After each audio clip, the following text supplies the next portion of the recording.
आज हम एक ऐसे विषय पर शांति और समझ के साथ बात करने जा रहे हैं जिस पर अक्सर भावनाएं भड़क जाती हैं और संवाद टूट जाता है। यह विषय केवल धर्म का नहीं है, यह विषय इतिहास का है, पहचान का है और उस सत्य का है जो बौद्ध परंपरा की आत्मा से जुड़ा हुआ है। प्रश्न ये है कि क्या तथागत बुद्ध को विष्णु का अवतार माना जाना चाहिए या क्या बुद्ध को उसी रूप में समझा जाना चाहिए जैसा उन्होंने स्वयं अपने बारे में कहा था, एक जागृत मनुष्य के रूप में। बौद्ध परंपरा में बुद्ध की छवि किसी देवता की नहीं है। वे न तो सृष्टि के रचयिता हैं, न ही किसी दैवी सत्ता के प्रतिनिधि। बुद्ध स्वयं कहते हैं कि वे एक मनुष्य थे जो पहले अज्ञान में थे, फिर उन्होंने मार्ग खोजा और फिर उस मार्ग को दूसरों के लिए खोला। बुद्ध का पूरा जीवन इस बात का प्रमाण है कि मनुष्य स्वयं अपने प्रयास से जागरण प्राप्त कर सकता है। उन्होंने किसी ईश्वर से ज्ञान नहीं मांगा, न ही किसी देवता से वरदान लिया। उन्होंने कठोर तपस्या की, फिर मध्यम मार्ग को अपनाया और अंततः करुणा और प्रज्ञा के साथ जीवन को समझा। बौद्ध धर्म का मूल केंद्र ये नहीं है कि ब्रह्मांड किसने बनाया। बौद्ध धर्म का केंद्र ये है कि मनुष्य दुखी क्यों है। जन्म, बुढ़ापा, बीमारी, मृत्यु, प्रिय से बिछो, अप्रिय से सामना, इच्छा पूरी न होना, इन सब को बुद्ध ने दुख के रूप में पहचाना। बुद्ध का प्रश्न ये नहीं था कि ईश्वर कहाँ है। बुद्ध का प्रश्न ये था कि दुख क्यों है और उससे बाहर निकलने का रास्ता क्या है। इसीलिए बौद्ध परंपरा को अक्सर अनीश्वरवादी कहा जाता है, लेकिन यह शब्द अधूरा है। सही अर्थ यह है कि बौद्ध धर्म ईश्वर के अस्तित्व पर बहस नहीं करता, बल्कि मुक्ति के लिए ईश्वर पर निर्भर नहीं करता। बुद्ध ने 4 आर्य सत्यों का उपदेश दिया। उन्होंने कहा कि दुख एक सच्चाई है। उन्होंने कहा कि दुख का कारण तृष्णा है, आसक्ति है, अविद्या है। उन्होंने कहा कि दुख का निरोध संभव है, अर्थात मनुष्य मुक्त हो सकता है।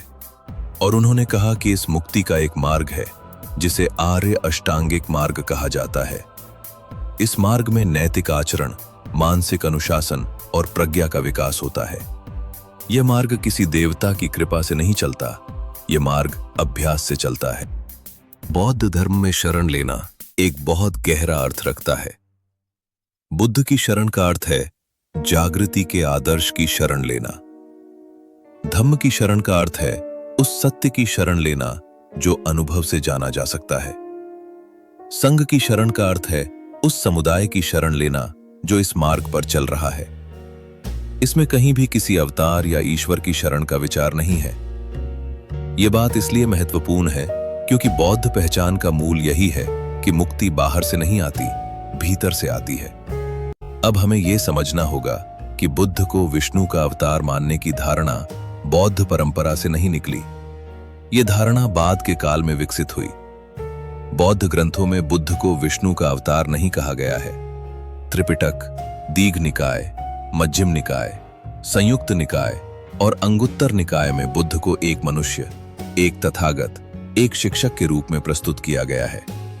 बुद्ध के जीवन, उनके माता पिता, उनके गृह त्याग, उनकी साधना, उनके ज्ञान और उनके महापरिनिर्वाण का वर्णन ऐतिहासिक और मानवीय रूप में मिलता है।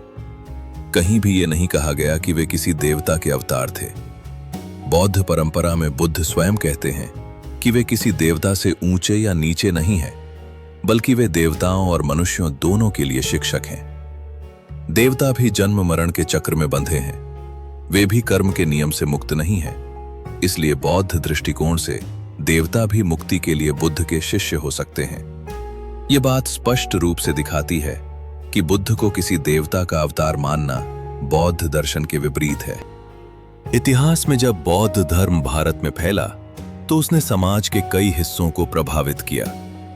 इस प्रभाव के कारण धार्मिक परंपराओं के बीच संवाद और प्रतिस्पर्धा दोनों हुई। बाद के काल में कुछ पौराणिक ग्रंथों में बुद्ध को विष्णु के अवतार के रूप में शामिल किया गया। यह पौराणिक परंपरा का दृष्टिकोण है। बौद्ध दृष्टिकोण से यह स्वीकार्य नहीं है। बौद्धों के लिए यह केवल एक धार्मिक मतभेद नहीं है, बल्कि पहचान का प्रश्न है। यहां यह बात बहुत शांति से समझनी चाहिए कि किसी परंपरा के भीतर जो मान्यता है वो उस परंपरा के लिए सत्य हो सकती है, लेकिन वह दूसरी परंपरा पर थोप दी जाए, ये उचित नहीं है। यदि कोई हिंदू परंपरा बुद्ध को विष्णु का अवतार मानती है तो वह उनकी आस्था है, लेकिन बौद्ध परंपरा बुद्ध को एक जागृत मनुष्य मानती है। बौद्धों से यह अपेक्षा करना कि वे बुद्ध को विष्णु का अवतार मान ले, बौद्ध पहचान का हनन है। बौद्धों के लिए बुद्ध केवल एक ऐतिहासिक व्यक्ति नहीं है, वे एक आदर्श है। लेकिन यह आदर्श दैवी नहीं है, ये मानवीय है। यही बौद्ध धर्म की सबसे क्रांतिकारी बात है। बुद्ध ने यह दिखाया कि कोई भी मनुष्य, चाहे वो किसी जाति, किसी वर्ग, किसी देश में जन्मा हो, अभ्यास और करुणा के द्वारा जागरण प्राप्त कर सकता है। यही संदेश दलित, वंचित और शोषित समाजों के लिए भी आशा का स्रोत बना। इसी कारण आधुनिक भारत में बौद्ध धर्म केवल एक धार्मिक पहचान नहीं, बल्कि सामाजिक मुक्ति का मार्ग भी बना। जब डॉक्टर भीमराव अंबेडकर ने बौद्ध धर्म को अपनाया, तो उन्होंने बुद्ध को एक ऐसे शिक्षक के रूप में प्रस्तुत किया जिसने मनुष्य की बराबरी, गरिमा और आत्मसम्मान की शिक्षा दी। अंबेडकर के लिए बुद्ध कोई अवतार नहीं थे, बल्कि एक ऐसे ऐतिहासिक महापुरुष थे जिन्होंने समाज की जड़ों को हिलाने वाला विचार दिया। अब हमें ये और गहराई से समझना चाहिए कि बुद्ध के बारे में बौद्ध ग्रंथ वास्तव में क्या कहते हैं। पाली त्रिपिटक में बुद्ध का जीवन एक मनुष्य के रूप में सामने आता है। उनके जन्म, उनके माता पिता, उनके युवावस्था के संघर्ष, उनके गृह त्याग, उनके कठोर तप, उनके मार्ग की खोज और अंततः उनके ज्ञान की प्राप्ति, ये सब घटनाएं एक ऐसे मानव जीवन का चित्र प्रस्तुत करती हैं जिसमें दुख है, खोज है और जागरण है। बुद्ध को कभी भी सृष्टिकर्ता या ईश्वर के रूप में प्रस्तुत नहीं किया गया, बल्कि बुद्ध स्वयं बार बार कहते हैं कि वे देवताओं और मनुष्यों दोनों के शिक्षक हैं। परंतु देवता भी कर्म और पुनर्जन्म के नियम से मुक्त नहीं है। बौद्ध ग्रंथों में यह भी स्पष्ट रूप से मिलता है कि देवताओं का अस्तित्व बौद्ध दृष्टिकोण में स्वीकार किया गया है, लेकिन उन्हें सर्वशक्तिमान या मुक्तिदाता नहीं माना गया। देवता भी जन्म लेते हैं, भोग करते हैं और अंततः अपने कर्मों के अनुसार पुनर्जन्म लेते हैं। इसलिए बौद्ध परंपरा में ईश्वर की पूजा या अवतार में विश्वास मुक्ति का साधन नहीं माना गया। मुक्ति का साधन केवल प्रज्ञा, शील और समाधि का अभ्यास है। ये बात बहुत महत्वपूर्ण है, क्योंकि जब बुद्ध को विष्णु का अवतार कहा जाता है तो ये मान लिया जाता है कि बुद्ध किसी दैवी योजना के तहत प्रकट हुए। लेकिन बौद्ध दृष्टिकोण से बुद्ध का प्रकट होना किसी देवता की योजना नहीं, बल्कि करुणा से प्रेरित एक जागृत मनुष्य का स्वाभाविक कार्य है। बुद्ध ने स्वयं अपने अनुभव से दुख का अंत जाना और फिर उस अनुभव को दूसरों के साथ बांटा। इसमें किसी ईश्वर की भूमिका आवश्यक नहीं है। अब हमें यह समझना होगा कि बुद्ध को विष्णु का अवतार मानने की धारणा ऐतिहासिक रूप से कैसे उभरी। ये धारणा मुख्य रूप से कुछ पुराणों और बाद की वैष्णव परंपराओं में मिलती है। बौद्ध धर्म के उत्कर्ष काल के बाद जब भारत में धार्मिक परंपराओं के बीच प्रतिस्पर्धा बढ़ी, तब विभिन्न विचारधाराओं के बीच समन्वय और आत्मसातीकरण की प्रक्रिया भी शुरू हुई। कुछ विद्वानों का मत है कि इस प्रक्रिया के अंतर्गत बौद्ध धर्म के सबसे प्रभावशाली व्यक्तित्व बुद्ध को वैष्णव परंपरा के दशावतारों में शामिल किया गया। यह पौराणिक परंपरा का दृष्टिकोण था, बौद्ध परंपरा का नहीं।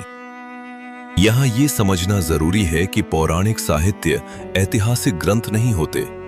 वे धार्मिक विश्वास, प्रतीक और परंपरा के माध्यम से नैतिक और सांस्कृतिक संदेश देते हैं। इसलिए जब पुराणों में बुद्ध को विष्णु का अवतार बताया गया, तो वह उस परंपरा की धार्मिक व्याख्या थी। बौद्ध दृष्टिकोण से बुद्ध की ऐतिहासिकता और मानवीयता को इससे कोई मान्यता नहीं मिलती। बौद्ध ग्रंथों में बुद्ध के बारे में जो विवरण मिलता है वह ऐतिहासिक और व्यावहारिक है। बुद्ध का जन्म लुम्बिनी में हुआ। उनका पालन पोषण कपिलवस्तु के राजकुमार के रूप में हुआ। उन्होंने गृह त्याग किया, वर्षों तक साधना की, बोध गया में ज्ञान प्राप्त किया, सारनाथ में पहला उपदेश दिया और कुशीनगर में महापरिनिर्वाण को प्राप्त हुए। ये घटनाएं बौद्ध परंपरा की स्मृति और साधना के केंद्र हैं। इन घटनाओं का उद्देश्य किसी अवतार कथा को स्थापित करना नहीं, बल्कि ये दिखाना है कि एक मनुष्य किस तरह अपने प्रयास से जागरण प्राप्त कर सकता है। बौद्ध धर्म में तथागत बुद्ध को अद्वितीय इसलिए नहीं माना जाता कि वे किसी देवता के अवतार थे, बल्कि इसलिए माना जाता है कि उन्होंने करुणा और प्रज्ञा का सर्वोच्च विकास किया। बौद्ध परंपरा ये भी मानती है कि भविष्य में भी बुद्ध उत्पन्न हो सकते हैं, जैसे मैत्रेय बुद्ध की कल्पना की गई है। यदि बुद्ध किसी देवता का अवतार होते तो भविष्य में बुद्ध के आने की बात अर्थहीन हो जाती। लेकिन बौद्ध दृष्टिकोण में बुद्धत्व एक स्थिति है जिसे कोई भी प्राणी अभ्यास से प्राप्त कर सकता है। महायान परंपरा में बुद्ध और बोधिसत्वों की करुणा का स्वरूप अधिक विस्तृत रूप में सामने आता है। महायान ग्रंथों में यह बताया गया है कि करुणा से प्रेरित बोधिसत्व अनगिनत रूपों में प्राणियों की सहायता करते हैं। लेकिन यहां भी यह बात स्पष्ट है कि बोधिसत्व कोई सृष्टिकर्ता ईश्वर नहीं है। वे संसार के भीतर ही कर्म के नियम के अंतर्गत कार्य करते हैं। इसीलिए महायान परंपरा में भी बुद्ध को ईश्वर या अवतार नहीं माना गया। तिब्बती बौद्ध परंपरा में धर्मरक्षक देवताओं की अवधारणा विकसित हुई। ये देवता बौद्ध धर्म की रक्षा करने वाले प्रतीकात्मक या लोक परंपरा से आए हुए रूप हैं। इन्हें सृष्टिकर्ता या मुक्तिदाता नहीं माना जाता। इन्हें भी बुद्ध के धम्म के अधीन माना जाता है। इसका अर्थ यह है कि बौद्ध धर्म में देवता धम्म से ऊपर नहीं है, बल्कि धम्म के भीतर है। यह दृष्टिकोण बुद्ध को किसी देवता के अधीन रखने के बिल्कुल विपरीत है। अब हमें आधुनिक काल की ओर देखना चाहिए। भारत में सामाजिक परिवर्तन के साथ साथ धार्मिक पहचान का प्रश्न और गहरा हुआ। विशेष रूप से वंचित और दलित समाजों के लिए बौद्ध धर्म केवल पूजा पद्धति नहीं, बल्कि आत्मसम्मान और मुक्ति का मार्ग बना। जब डॉक्टर भीमराव अंबेडकर ने बौद्ध धर्म को अपनाया तो उन्होंने बुद्ध को एक ऐसे शिक्षक के रूप में प्रस्तुत किया जिसने मनुष्य को जन्म से नहीं, कर्म और आचरण से महान बनना सिखाया। अंबेडकर के अनुसार बुद्ध का संदेश सामाजिक समानता और करुणा का संदेश है। बुद्ध को विष्णु का अवतार मानना इस संदेश को कमजोर करता है, क्योंकि इससे बुद्ध की क्रांतिकारी मानववादी शिक्षा को पौराणिक ढांचे में बांध दिया जाता है। यह भी ध्यान देने योग्य है कि बौद्ध धर्म ने कभी अन्य परंपराओं को नकारने की नीति नहीं अपनाई। बुद्ध ने संवाद का मार्ग अपनाया। उन्होंने ब्राह्मणों, श्रमणों, राजाओं और सामान्य जन से संवाद किया। उन्होंने तर्क, करुणा और अनुभव के आधार पर अपनी बात रखी। इसलिए आज भी बौद्ध दृष्टिकोण ये कहता है कि किसी अन्य परंपरा की आस्था का अपमान किए बिना अपनी पहचान को स्पष्ट और दृढ़ रखा जा सकता है। अब हमें यह समझना चाहिए कि यह प्रश्न केवल इतिहास या धर्म ग्रंथों का नहीं रह गया है, बल्कि आधुनिक समय में यह प्रश्न सामाजिक सम्मान और पहचान से जुड़ गया है। जब किसी समुदाय ने लंबे समय तक अपमान, भेदभाव और हाशिए पर रहने का अनुभव किया हो, तब उसकी धार्मिक पहचान केवल आस्था नहीं रहती, बल्कि आत्मसम्मान और मुक्ति का साधन बन जाती है। भारत में बौद्ध समाज के एक बड़े हिस्से के लिए बुद्ध केवल पूज्य व्यक्ति नहीं, बल्कि समानता और गरिमा का प्रतीक है। इस संदर्भ में जब बुद्ध को विष्णु का अवतार कहा जाता है, तो बहुत से बौद्धों को यह ऐसा लगता है जैसे उनकी स्वतंत्र पहचान को किसी दूसरी परंपरा में समाहित कर दिया जा रहा हो। यह भावना केवल धार्मिक असहमति की नहीं, बल्कि ऐतिहासिक अनुभवों से जुड़ी पीड़ा की भी है। इसलिए इस विषय पर चर्चा करते समय संवेदनशीलता बहुत आवश्यक है। ये समझना चाहिए कि किसी बौद्ध के लिए बुद्ध को अवतार न मानना किसी हिंदू परंपरा का अपमान नहीं है, बल्कि अपनी पहचान की रक्षा है। आधुनिक काल में संवाद के प्रयास भी हुए हैं। 20वीं सदी के उत्तरार्ध में यह समझ बनने लगी कि अतीत के धार्मिक विवादों को वर्तमान में न ढोया जाए, बल्कि आपसी सम्मान के साथ आगे बढ़ा जाए। इसी भावना के तहत कुछ धार्मिक नेताओं और साधकों ने परस्पर संवाद की पहल की। कांची कामकोटि पीठ के शंकराचार्य और विपश्यना परंपरा के आचार्य S.N. गोयनका के बीच सौहार्दपूर्ण संवाद का उद्देश्य यही था कि दोनों परंपराओं के बीच कटुता कम हो और बौद्ध समाज की भावनाओं का सम्मान किया जाए। इस प्रकार के संवाद ये दिखाते हैं कि धार्मिक मतभेदों के बावजूद मानवीय संबंध बनाए जा सकते हैं। यहाँ ये भी समझना जरूरी है कि भारत की धार्मिक परंपराएं हमेशा स्थिर नहीं रहीं। वे समय के साथ बदली हैं, एक दूसरे से प्रभावित हुई हैं और कभी-कभी एक दूसरे से टकराई भी हैं। बौद्ध और हिंदू परंपराओं के बीच संबंध भी इसी गतिशील प्रक्रिया का हिस्सा है। कभी संवाद हुआ, कभी प्रतिस्पर्धा हुई और कभी समन्वय हुआ। बुद्ध को अवतार मानने की परंपरा भी इसी ऐतिहासिक प्रक्रिया का एक पहलू है, जिसे पौराणिक परंपरा के भीतर समझा जाना चाहिए, न कि बौद्ध परंपरा पर थोपा जाना चाहिए। यह भी एक सच्चाई है कि कई साधारण हिंदू श्रद्धा के भाव से बुद्ध को पूजते हैं। उनके लिए बुद्ध करुणा और शांति का प्रतीक है। इस श्रद्धा में किसी प्रकार का शोषण या अपमान का भाव नहीं होता। वे बुद्ध को अपने आराध्य विष्णु से जोड़कर सम्मान देना चाहते हैं। इस भावना को समझना भी आवश्यक है, लेकिन साथ ही ये समझना भी उतना ही आवश्यक है कि बौद्धों के लिए बुद्ध को किसी देवता का अवतार मानना स्वीकार्य नहीं है। यह समाधान का मार्ग ये नहीं है कि एक परंपरा दूसरी परंपरा पर अपनी मान्यता थोप दे। और यदि कोई ये पूछे कि बुद्ध विष्णु के अवतार थे या नहीं, तो बौद्ध दृष्टिकोण से उत्तर ये है कि बुद्ध को किसी अवतार के रूप में समझना उनके संदेश को सीमित करना है। बुद्ध को एक जागृत मनुष्य के रूप में समझना उनके संदेश को सार्वभौमिक बनाता है। यही बौद्ध धर्म की आत्मा है। इस पूरे विषय पर बात करते समय हमें ये नहीं भूलना चाहिए कि हमारा उद्देश्य किसी का अपमान करना नहीं, बल्कि सत्य को समझना और शांति बनाए रखना है। बुद्ध का मार्ग संघर्ष का नहीं, करुणा का मार्ग है। यदि हम इस करुणा को अपनाते हैं तो मतभेद भी संवाद में बदल सकते हैं।